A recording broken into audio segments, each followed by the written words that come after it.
In the furthest reaches of the galaxy, on a planet bathed in the light of twin azure suns, lived Dr. ZYX427, a distinguished xenobiologist whose life's work had taken an unexpected turn.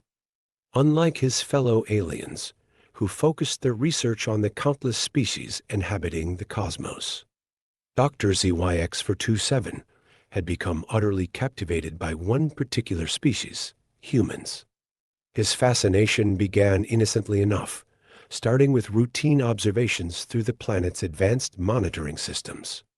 What started as a scientific endeavor quickly evolved into an all-consuming obsession. Day after day, he would spend countless hours in his private observatory, analyzing human behavior, their social structures, and their remarkable capacity for both destruction and creation. The doctor's colleagues began to notice changes in his behavior. His once meticulous research papers on various alien species remained unfinished, gathering digital dust in his quantum computer. Instead, his living quarters became plastered with holographic projections of Earth cities, human anatomical diagrams, and countless notes on human customs and traditions. His personal AI assistant logged that he spent 95% of his waking hours studying Earth's transmissions, learning their languages and analyzing their cultural nuances. Dr. ZYX427's peculiar interest didn't go unnoticed by the scientific council of his planet. During mandatory psychological evaluations, he was questioned about his growing obsession. "They're fascinating," he would explain, his multiple appendages gesturing enthusiastically. "Their short lifespans drive them to achieve remarkable things. They create art, music, and literature despite knowing they'll never see the long-term impact of their creations. They wage wars yet write poetry about peace. They destroy their environment yet fight desperately to save it. They're walking contradictions." The doctor's own appearance, typical for his species, couldn't have been more different from the humans he studied. His translucent skin revealed the complex network of organs beneath, and his 4 pairs of eyes allowed him to perceive multiple dimensions simultaneously. Yet, he found himself envying the simple, solid forms of humans, their limited but focused perception, and their passionate approach to life. His obsession took a darker turn when he began experimenting with genetic modification in his private laboratory. He started small, attempting to replicate human skin samples using his planet's advanced biotechnology. These experiments, while technically illegal without council approval, were driven by an insatiable curiosity about human biology. Each failure only fueled his determination to understand these creatures more deeply. The breaking point came during the Earth celebration humans called New Year's Eve. As he watched billions of humans simultaneously celebrating, sharing hopes and dreams for their future, something shifted within him. The joy, the unity, the sheer emotional intensity of the moment overwhelmed his logical, scientific mind. He made a decision that would alter not only his life, but the fate of 2 worlds. Using his extensive knowledge of human physiology and his planet's advanced shape-shifting technology, Dr. ZYX427 began working on a disguise. He spent months perfecting the transformation process, carefully crafting every detail of his human appearance. He chose features that would make him appear trustworthy and unremarkable: average height, brown hair, pale skin, and gentle eyes. He practiced human expressions in front of molecular mirrors, learning to control the complex facial muscles that conveyed human emotions. The doctor knew that his plan violated numerous interplanetary laws. Contact with developing civilizations was strictly forbidden, and the penalties for such interference were severe. Yet, his scientific curiosity had evolved into something more profound. A desperate need to experience humanity firsthand, to feel what they felt, to live as they lived. On the evening of his departure, he left behind a detailed research log, encrypting it with a time-release code that would reveal his whereabouts only after he had spent sufficient time on Earth. He packed minimal equipment, only what could be disguised as ordinary human technology. His final act before leaving was to delete his official designation, symbolically severing ties with his former identity. The journey to Earth was surprisingly simple for someone with his technological capabilities. What proved more challenging was suppressing his natural alien characteristics. His species could naturally perceive quantum fluctuations and communicate telepathically, abilities he would have to consciously suppress to maintain his human disguise. The doctor knew that discovery would mean not only his own demise, but potentially devastating consequences for both Earth and his home world. As his ship approached Earth's atmosphere, Dr. ZYX-427 felt an emotion his species rarely experienced: fear. Not of the physical dangers, but of the unknown social and emotional challenges that awaited him. He had studied humans extensively, but knowing about a species and living among them were entirely different matters. Would his carefully crafted disguise fool them? Could he maintain the complex deception required to pass as human? The ship's cloaking technology engaged automatically as it entered Earth's atmosphere, making his arrival as inconspicuous as a shooting star on a clear night. As he prepared for landing, Dr. ZYX-427 activated his human disguise for the first time in Earth's atmosphere. The transformation was uncomfortable but successful. Looking at his reflection in the ship's viewport, he saw not the translucent, multi-eyed being he had always been, but a human man with curious eyes and a gentle smile. Setting foot on Earth's soil for the first time, he felt the planet's gravity pull at his newly formed human body. The air, though polluted by human standards, felt rich with organic compounds. Everything was exactly as his research had shown, yet experiencing it firsthand was overwhelmingly different. His first step onto Earth marked the beginning of an adventure that would have consequences far beyond anything he could have imagined in his years of observation. Little did he know that his obsession with humanity, born from scientific curiosity and nurtured by years of distant observation, would set in motion a chain of events that would threaten both his world and the very species he so desperately wanted to understand. In the bustling streets of a medieval town, where cobblestones whispered ancient tales and shadows held secrets, Dr. ZYX-427, now known simply as John Smith, began his search for a solution to his deepest desire: becoming truly human. His research had revealed scattered mentions of individuals who possessed abilities beyond scientific explanation, those humans called wizards. While his rational, alien mind initially dismissed such notions as primitive superstition, his desperation led him to explore every possibility. The wizard wasn't difficult to find, not for someone who had spent years studying human behavior patterns. Living on the outskirts of town in a crooked tower covered in mysterious vines, the wizard, known as Master Aldrich, had a reputation for performing impossible feats. Local rumors spoke of transformations, healing incurable ailments, and even granting wishes for a price. On a misty morning, John approached the tower, his human heart artificially created, though it was pounding with anticipation. The door creaked open before he could knock, revealing an elderly man with a beard that seemed to shimmer with starlight. Master Aldrich's eyes, sharp and knowing, pierced through John's carefully constructed disguise immediately. "I've been expecting someone unusual," the wizard said, his voice carrying an otherworldly resonance. "Though I must admit, I didn't expect someone quite so distant." He gestured for John to enter, the interior of his tower defying spatial logic with its impossible dimensions. John, gathering his courage, decided on complete honesty, a strategic risk. "I am actually an alien," he confessed, allowing his human disguise to flicker slightly, revealing his true form for just a moment. "But I want to be human. Cast a spell on me." The words tumbled out with an urgency that surprised even him. Master Aldrich's surprise was evident, but professional curiosity quickly replaced it. In all his centuries of practicing magic, he had never encountered an extraterrestrial being. The wizard's workshop came alive with floating books and swirling magical instruments as he began his examination of this unique client. Transformation magic is delicate, Master Aldrich explained, measuring mysterious powders and liquids. It requires perfect harmony between the spell's intent and the subject's nature.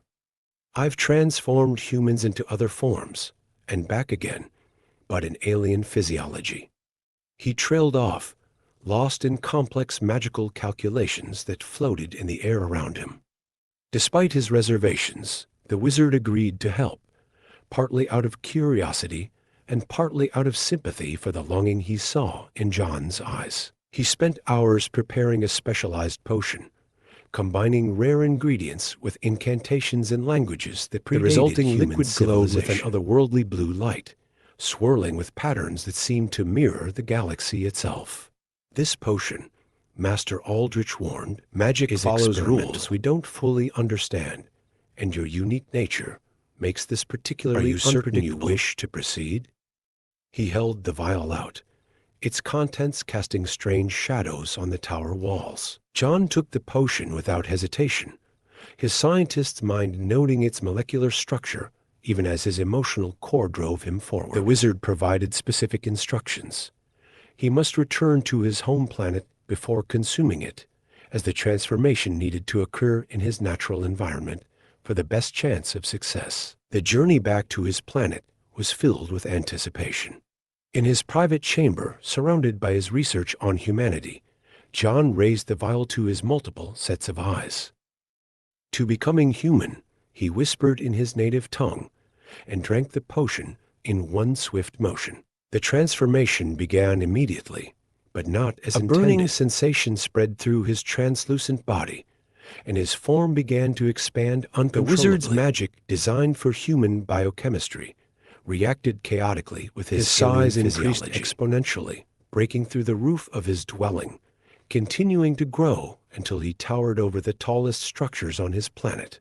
Pain and confusion clouded his mind as his consciousness expanded with his body. The delicate balance of chemicals that maintained his rational thought processes was disrupted, replaced by primal rage. In this state, he found himself drawn back to Earth, his massive form somehow traversing the space between worlds in moments. The wizard watched in horror as his creation, now the size of 10 skyscrapers, appeared on Earth, trailing cosmic energy and destruction. The once gentle alien doctor was transformed into a behemoth of uncontrollable power and fury. Cities trembled beneath his footsteps, and clouds parted around his massive form. In a desperate attempt to prevent catastrophe, Master Aldrich called out, "I can stop your magic. Don't eat me." His voice, magically amplified, reached the creature that John had become. Something of the doctor's original consciousness remained, enough to recognize the wizard and understand the offer of salvation. The wizard worked faster than he ever had before, channeling ancient powers and calling upon forces he had never dared to use. The second potion, a swirling vortex of counteracting magical energies, was ready just as John's massive hand reached for the tower. This time, when John consumed the potion, the effect was immediate. His gigantic form began to shrink, the rage subsiding as his size decreased. The process was painful but controlled, his body returning to its original alien form rather than the human shape he had desired. Once restored, overwhelming relief and joy filled him, joy at simply being himself again, at no longer being a monster of magical transformation. With gratitude and a hint of lingering disappointment, John returned to his planet. The wizard's warning about the unpredictable nature of magic echoed in his mind, but he pushed aside his concerns, focusing instead on his narrow escape from disaster. Little did he know that the wizard, shaken by the near catastrophe, had modified the second potion with additional enchantments, making it both temporary and contagious, a failsafe born of fear and mistrust. The true consequences of the wizard's cautionary magic would soon unfold, transforming a personal quest for humanity into an interplanetary crisis that would threaten both worlds and force John to confront the true cost of his desires. In the quiet hours following his return to his home planet, Dr. ZYX-427 felt an unsettling sensation. The wizard's second potion, which had seemed like salvation, carried hidden consequences that were about to unleash chaos across his entire civilization. What began as a slight tingling in his translucent appendages quickly evolved into something far more sinister.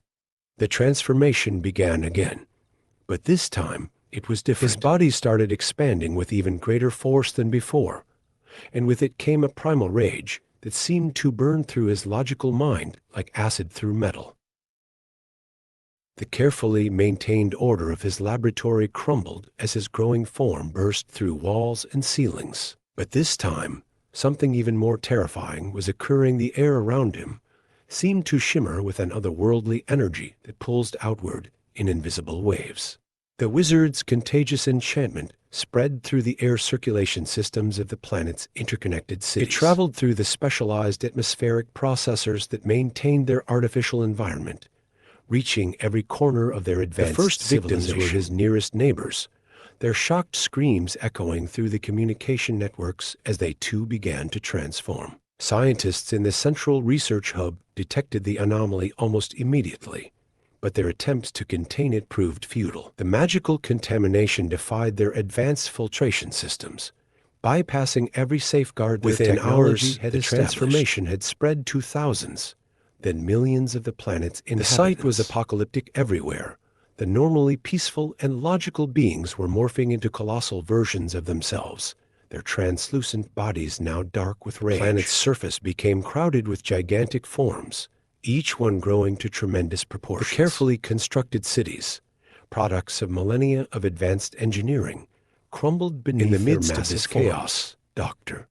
ZYX-427 fought to maintain some semblance of his scientific mind. Through the haze of rage and confusion, he recognized the pattern. The wizard's magic had become an airborne contagion, combining with their natural telepathic abilities to spread even faster than ordinary pathogens. Their collective consciousness, usually a source of unity and understanding, now amplified their shared anger. The Council's emergency broadcasts cut through the chaos, their usually measured tones now tinged with panic. This is an unprecedented crisis. Attempt to maintain cognitive control. Our survival depends on. But the message was cut short as the council members themselves succumbed to the transformation. In a moment of terrible clarity, Dr. ZYX-427 realized he had to take control of the situation. Using his remaining rational thought, he broadcast a telepathic message to his transformed brothers, sisters. Hear me. This rage we feel, this power, it comes from Earth. His words resonated through their collective consciousness, providing a focus for their uncontrolled fury. The other aliens, their massive forms casting shadows across the landscape, turned their multiple sets of eyes toward him.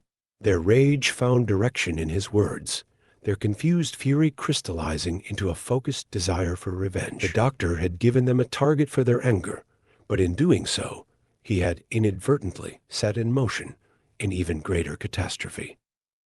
Earthlings did this to us. Let's take revenge. The words echoed through their shared consciousness, growing stronger with each mind it touched. The suggestion spread like wildfire through the transformed population, each giant being adding their own fury to the collective desire for vengeance. The transformation had not just affected their bodies.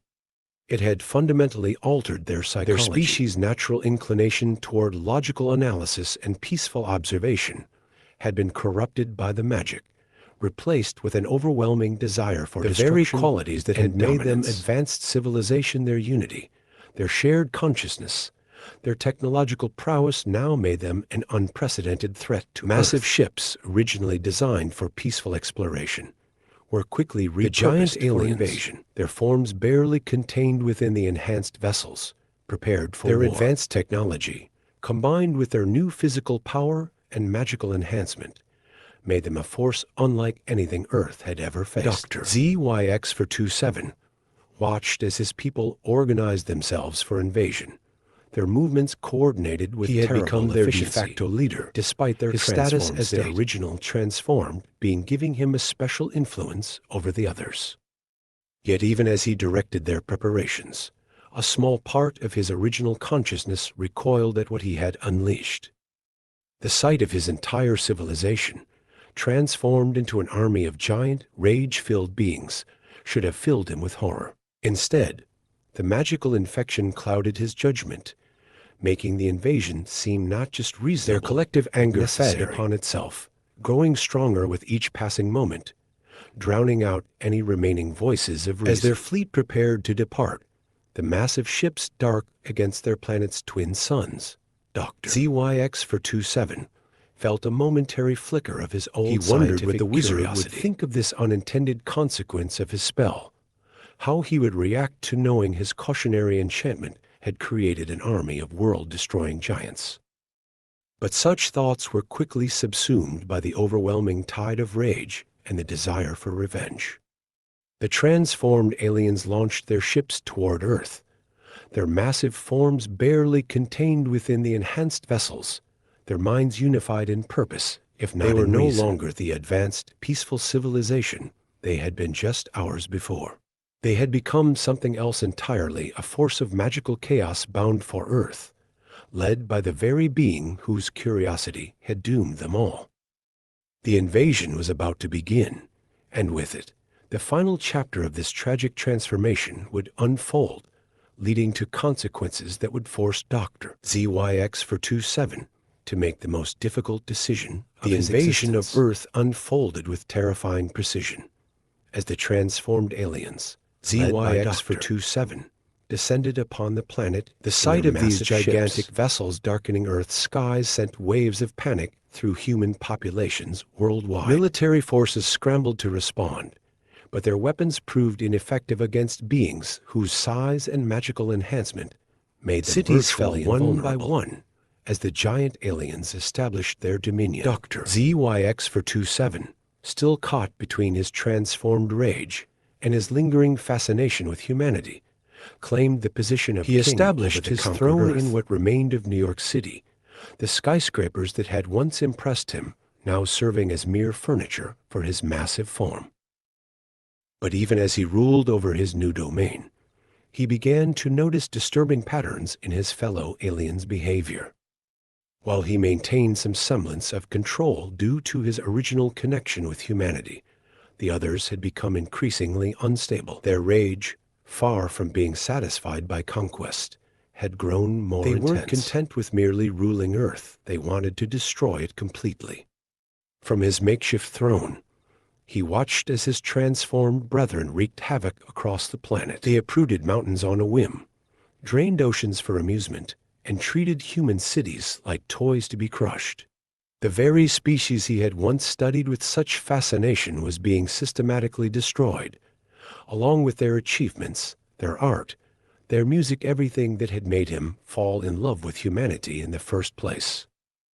In rare moments of clarity, when the rage subsided briefly, ZYX-427 would look at his massive hands and remember the gentle precision with which he had once conducted his research. He thought about the hours spent observing human kindness, their capacity for love, their resilience in the face of adversity. Now he was participating in their extinction. The turning point came when he witnessed a group of his transformed companions deliberately targeting human cultural sites. The Louvre, the Great Wall of China, the pyramids of Giza, places he had studied and admired from afar, were being demolished with malicious glee.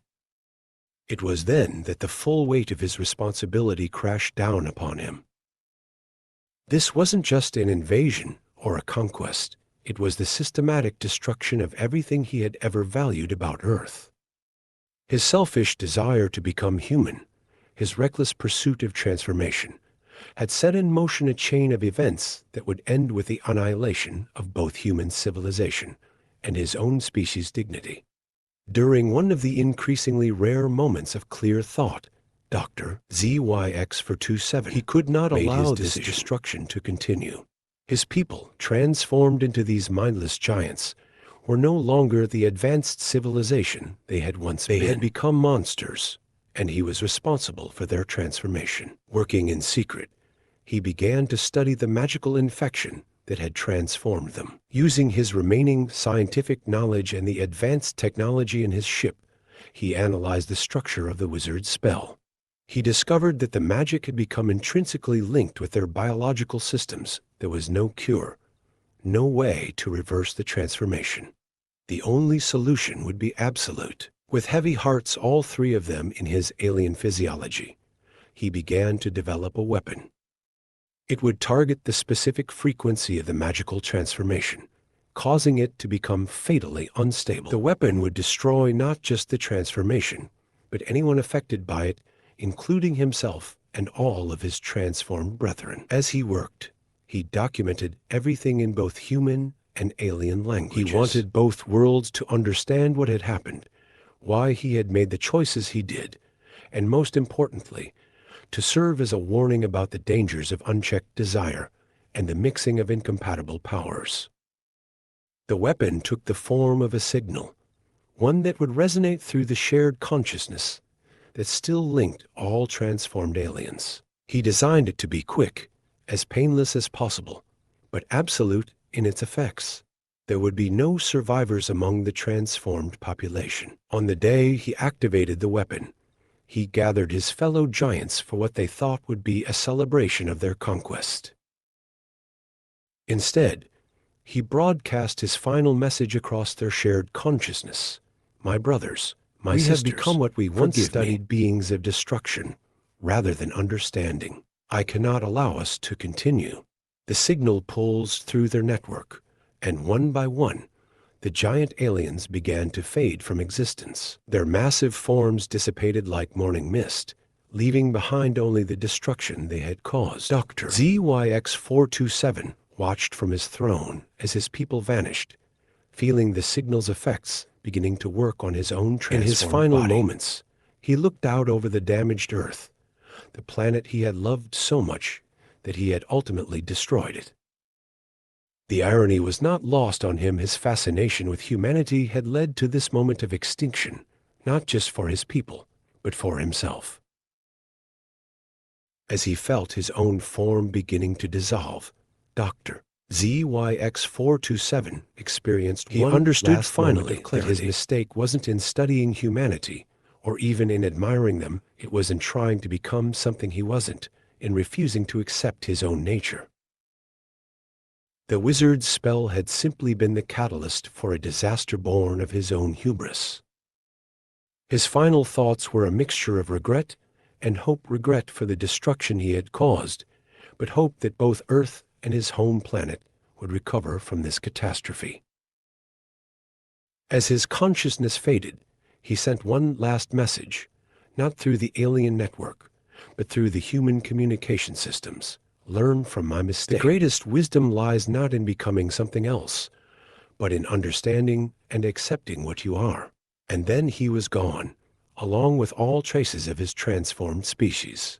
The giant aliens who had terrorized Earth vanished as completely as if they had never existed, leaving behind a damaged but surviving planet and a story that would be told for generations to come, a cautionary tale about the dangers of obsession, the price of transformation, and the importance of accepting oneself. In the years that followed, Earth would rebuild, its people would recover, and the tale of the alien who loved humanity too much would become legend. And somewhere in the cosmos, on a distant planet with twin azure suns, an empty observatory still contained the original research notes of a doctor who had dared to dream of being human and paid the ultimate price for that dream.